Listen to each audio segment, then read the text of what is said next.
दर्शकगण, श्रोतागण, भाई और बहनों, मातृशक्ति को नमन। खास, विशेष, मनमोहक, हमारे जीवन का विकास करने वाला, अच्छा इंसान बनाने वाला और पूरे विश्व की 7 अरब की जनसंख्या को अच्छे सिद्धांत देने वाला, अच्छा गुण देने वाला कार्यक्रम में आप सभी का हार्दिक स्वागत है, अभिनंदन है, सत्कार है। प्रतिदिन नए नए विषयों के बारे में विवेचन किया जाता है। उसी क्रम में आज का एक भारतीय संस्कृति का महान विषय कारण कार्य सिद्धांत के बारे में हम विवेचन करेंगे। ये सिद्धांत भारतीय संस्कृति का प्रतिनिधित्व करता है। कारण कार्य सिद्धांत का अर्थ होता है without the cause there is no effect. For every event of this cosmos, of this earth, of this whole environment, there will be definitely some cause. Without the cause, no event will take place. As you sow, so you will reap is the theory of the cause and effect, the concept of the cause and effect, the concept of the cause and the work। इस तरीके से हम कह सकते हैं कि संसार की हर घटना के घटने के पीछे कोई न कोई कारण होता है। तो कारण है हमारा बीज है और कार्य है वो हमारा वृक्ष है। अगर हम वट वृक्ष की बात करें, बरगद के वृक्ष की बात करें, तो वह भी एक छोटे बीज के रूप के अंदर से बढ़ करके वो वट वृक्ष बनता है। भाई और बहनों, दर्शकगण, श्रोतागण, मैं आपको कहना चाहूंगा कि संसार का सबसे बड़ा महान व्यक्ति भी हो तो महान व्यक्ति के रूप में जन्म नहीं लेता है, वो एक बच्चे के रूप में जन्म लेता है। बच्चा एक बीज है और वह अपने व्यक्तित्व का निर्माण करते करते वो महान व्यक्तित्व बनता है। विश्व की एक विराट व्यक्तित्व के रूप के अंदर वो बनता है। तो सबसे पहले बीज होता है। हम अब थोड़ी इस प्रक्रिया को जानना चाहेंगे कि हम एक उदाहरण लेते हैं कि मान लीजिए हमने गेहूं का बीज लिया। हम हमारी खाद्य सामग्री गेहूं को बोना चाहते हैं, उस सामग्री की प्राप्ति करना चाहते हैं, तो हमने जमीन का लेवलिंग करके, जमीन को थोड़ा उपजाऊ बना करके, उसके अंदर हल चला करके गेहूं के बीज बोए। वो हमने बीज का वपन किया, हमने कोस डाला। तो अब उसके बाद के अंदर आप देखिए उसको पानी दिया जाता है, उसको धूप, एनवायरनमेंट, अच्छी हवा सारा दे करके, और धीरे धीरे ये पौधा जो है गेहूं का 2 फलक के रूप के अंदर उसका जो है वो जो रोपण होता है, 2 फलक फूटते हैं। फलक फूट करके वह एक पूरा पौधे का रूप लेता है। तो गेहूं का पौधा छोटा होता है, लेकिन वही बीज जो है अगर वृक्ष का रूप लेता है जिसके ऊपर मीठे मीठे फल लगते हैं, तो वह भी बीज के रूप में होता है। तो हर एक का जो प्रारंभ होता है बीज से होता है, कॉज से होता है, कारण से होता है, और जो हमको फल मिलता है वह उसका इफेक्ट होता है, वह उसका कार्य होता है। तो इस तरीके से ये the theory of the cause and effect, कारण कार्य का सिद्धांत है, ये यूनिवर्सल है, सार्वभौम सत्य है, ये त्रैकालिक है। ये तीनों ही भूत, भविष्य और वर्तमान, तीनों काल में सिद्धांत ये कार्यकारी होता है। अब हम थोड़ा इस सिद्धांत को जो है हम इसको दार्शनिक रूप देते हैं कि अगर आप as you will sow so you will reap, जैसी करनी वैसी भरनी, जैसे आप कॉज डालेंगे वैसे आपको इफेक्ट मिलेंगे। तो इस कार्यक्रम के माध्यम से, इस सिद्धांत के माध्यम से मैं आपको कहना चाहूंगा कि भाई और बहनों, दर्शकगण, श्रोतागण, बीज अच्छा वपन करें। अच्छा बीज होगा, फल अच्छे मिलेंगे। आपने अगर बीज कड़वा बोया है और आप 12 साल के बाद के अंदर आम के लिए इंतजार करते हैं। एक अकडोडिया होता हमारे राजस्थान के अंदर, उसका बीज बोया जाता तो आम की तरह ही वो आगे जाकर के वो रूप लेता है, लेकिन वो खारा होता है और आम होता है, मीठा होता है।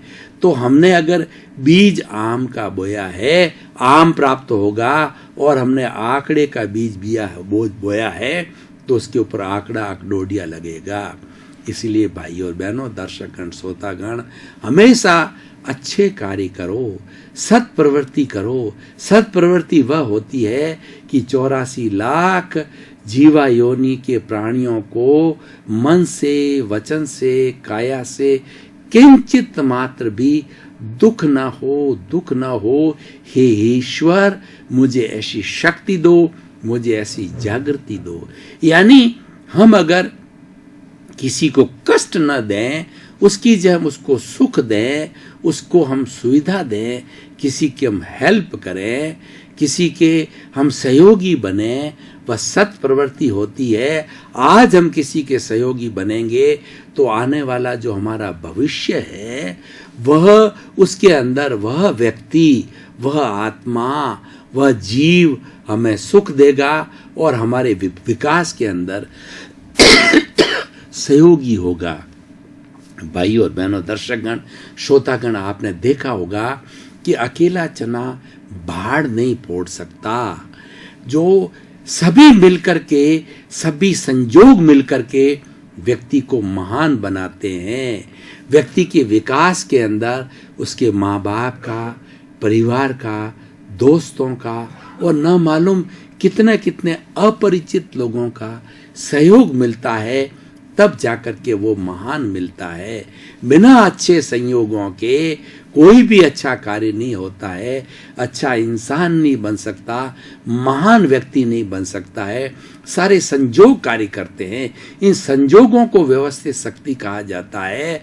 और अगर व्यक्ति यह कहता है कि मैंने किया, ये कर्ता भाव जो है ये अहंकार पैदा करता है, और कर्ता भाव ही सब कर्म बंधन का कारण है। उसकी जगह अगर व्यक्ति यह सोचे कि इस व्यवस्थित शक्ति में, इस पूरी सृष्टि के अंदर मैं तो मात्र एक निमित्त हूँ, जैसे दूसरे संयोग है उन संयोगों की तरह से मैं भी एक संयोग हूँ, तो व्यक्ति को न तो कोई टेंशन होता है, न कोई अहंकार होता है, और वो निष्काम कर्म की परिभाषा में आता है। गीता में भगवान कृष्ण ने कहा है कि तुम निष्काम कर्म करो, फल की इच्छा मत करो। फल की इच्छा करना और फल के लिए तड़पते रहना जो है, यह एक स्वार्थ का कार्य हो जाता है। ये निष्काम नहीं होता है। इसके अंदर कर्ता भाव आ जाता है, और कर्ता भाव ही समस्त दुखों का कारण है, सभी कर्मों की जननी है। इसीलिए हमें संयोग रूप में रहना है, और हमें मात्र जो है वो एक निमित्त के रूप में रहना है। ये सृष्टि का जो करता है वो व्यवस्थित शक्ति है, और वो संयोगों के पुंज को हम व्यवस्थित शक्ति कहते हैं, और वही यह सृष्टि है। वह व्यवस्थित शक्ति कार्य करती है, हम तो मात्र निमित्त है। यानी सृष्टि जो है वो एक कॉज है, उस कॉज के द्वारा जो है सारे कार्य होते हैं। सृष्टि में सारे कार्य होते हैं। वो सृष्टि जैसे कॉज डालती है वैसे कार्य होता है। और व्यक्ति रूप के अंदर, आत्मा के रूप के अंदर व्यक्ति जैसे भाव कर्म करता है, उसके भाव कर्म के अनुसार उसकी कॉजल बॉडी बनती है, और कॉजल बॉडी के अनुसार उसको अच्छे बुरे पुण्य पाप रूपी फल बनते हैं। किस तरीके से कर्ता भाव होता है और किस तरीके से निमित्त कार्य कहा जाता है। निमित्त नैमित्तिक होता है, चाय बनती है। अब आप देखिए कि व्यक्ति कहता है कि मैंने चाय बनाई, दूध कहता है कि मैंने चाय बनाई, तो ये क्या है? अर्ध सत्य है, ये पूर्ण सत्य नहीं है, क्योंकि सारे संयोग मिलकर के ही वह चाय बनी है, उसमें मनुष्य कहता है कि मैंने बनाई है, यह उसका कर्ता भाव है। अगर मनुष्य कहता है मैं और मेरा, कहता है मेरा घर, मेरा परिवार, मैंने बच्चों को पैदा किया, मैंने बच्चों को पढ़ाया लिखाया, मैंने इतनी संपत्ति अर्ज की, मैंने फैक्ट्री खड़ी की, मैं और मेरा का जो भाव है ये हमारा भाव कर्म है, ये कर्ता भाव है। और यही आगे जाके कारण कार्य के सिद्धांत के रूप के अंदर हमें जो है वो दुख का कारण बनेगा, हमारे कर्मों का कार्य बनेगा। और प्रारंभ से, जीवन के प्रारंभ से व्यक्ति गीता के जो है वो सिद्धांत को मान ले कि जो है वो निष्काम कर्म की थ्योरी को मान ले, तो व्यक्ति कभी भी दुख नहीं हो सकता कि भाई सारे संजोग मिलके करते हैं तो मैं उस संजोग के रूप में एक संजोग हूं। अब एक दूसरा उदाहरण देते हैं कि देखिए कि एक घड़ा बनता है, तो उस घड़े के अंदर जो मिट्टी है और पानी है उसका एक कहना चाहिए कि उसका लोथा बनाया जाता है। उसके बाद के अंदर वो है कारण। अब कार्य में देखते व्यक्ति का हाथ है, चौक है, उसको घुमाने वाली है, उन सब चीजों से बन करके कुम्हार एक घड़ा बनाता है। तो कौज तो हो गई, मिट्टी का जो गोला है वो कौज हो गया और इफेक्ट बन गया, घड़ा बन गया। और बीच के अंदर ये निमित्त आ गए, जो मनुष्य है यानी कुम्हार है, चौक है उसकी, और जो भी उसके साधन है वो सब उसके निमित्त नैमित्तिक बन गए, तब जाके हमारा घड़ा बना। तो मुख्य तो जो है वो कारण है, कारण मिट्टी है और कार्य है वो घड़ा है। इस तरीके से ये सृष्टि चलती है।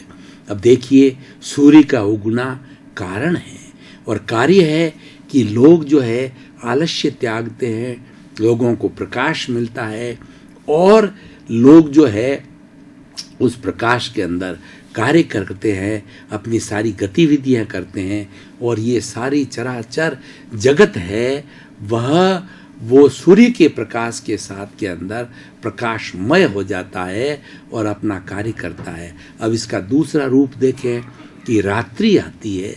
रात्रि जो है वह एक कारण हो गया और कार्य क्या होगी कि रात्रि होने के बाद में व्यक्ति विश्राम करेंगे।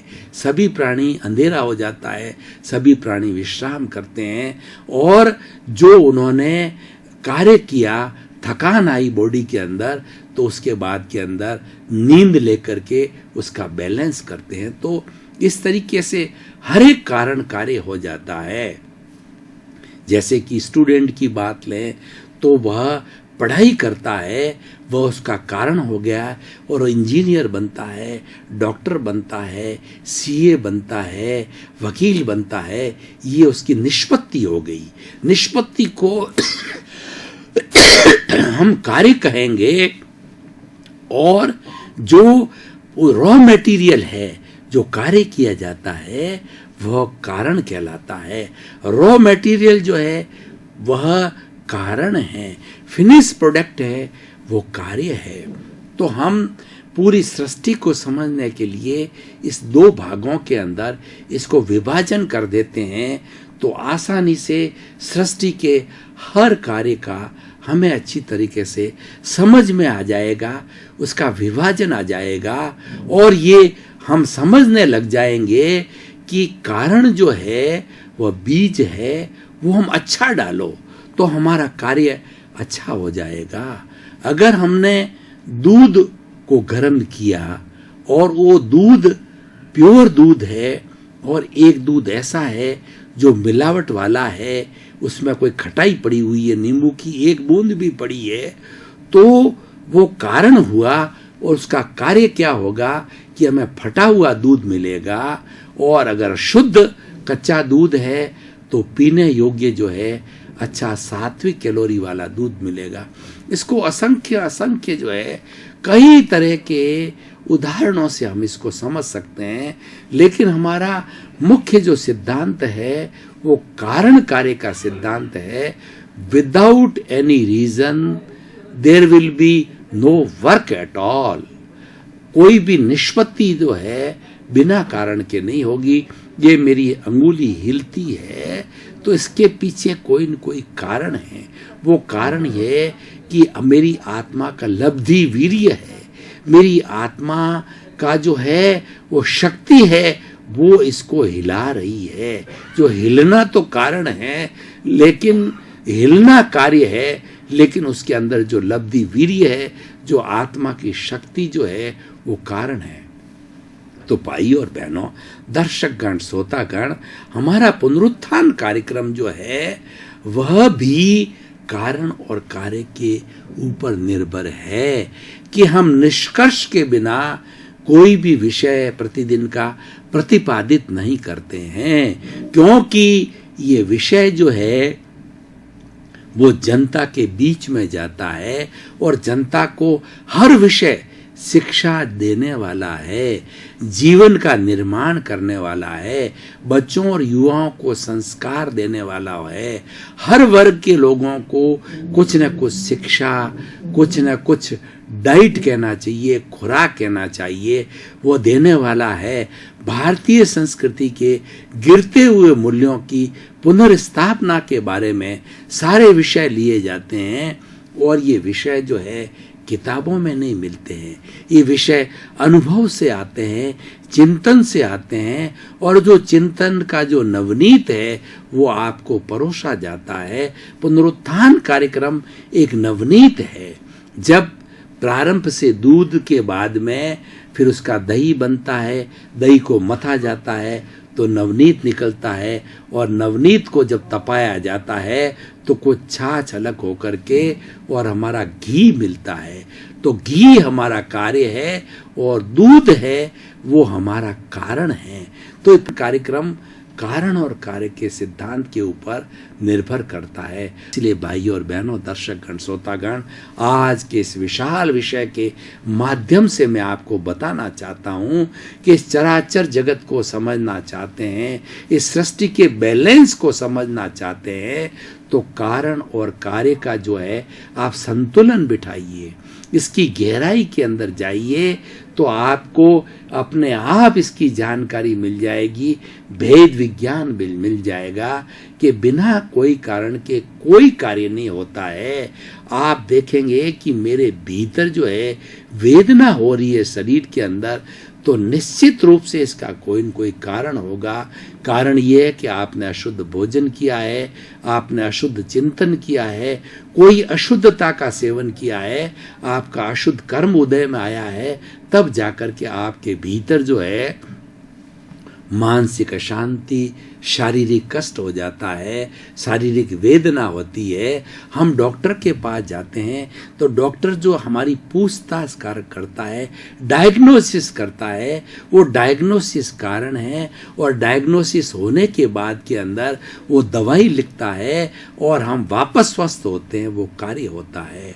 तो हर सिद्धांत को हम उठा करके देखें तो कारण और कार्य के माध्यम से हो जाएगा।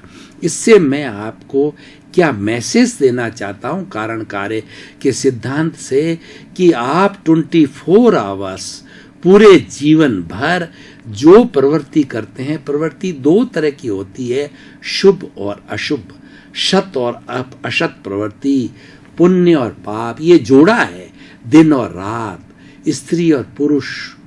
तो इस जोड़े के अंदर जो है आपको मतलब 3 चीजें हमारी भारतीय संस्कृति में आती है कि गे, हे और उपादेय। गे का मतलब होता है पूरी सृष्टि के अच्छे बुरे को आप पहले समझो, जानो, उसका ज्ञान करो, और फिर उसके बाद में विवेक बुद्धि। विवेक बुद्धि क्या है? हे और उपादेय का फर्क समझो।